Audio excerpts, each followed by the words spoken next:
Te salut! Hai să zic ce filme urmează să apară pe Netflix în anul 2023, pentru că mie mi se pare o listă chiar interesantă. În primul rând, filmul pe care eu îl aștept cel mai mult este Rebel Moon, făcut de Zack Snyder, cel care a început și universul DC acum vreo 10 ani. Un film nou cu Millie Bobby Brown în rol principal, Damsel, în care ea joacă o prințesă care trebuie să se confrunte cu un dragon. Apoi avem continuarea filmului Extraction 2, tot cu Chris Hemsworth. Un film thriller polițist, mister, ceva de genul They Clone Tyrone, cu John Boyega, Jamie Foxx și Teyonah Parris. Dacă vrei ceva mai John Wick, să zicem, este filmul The Killer cu Michael Fassbender în rol principal, cred că o să arate bine.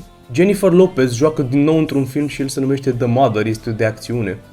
Adam Sandler se întoarce în Murder Mystery 2, o nouă comedie cu mister. Și tot Adam Sandler joacă și în filmul Spaceman, care o să fie o dramă SF în care un astronaut este abandonat la marginea galaxiei. Un film de comedie, You People, cu Jonah Hill în rol principal și mulți alți actori în cast. Și nu în ultimul rând, filmul Luther, făcut după serialul Luther,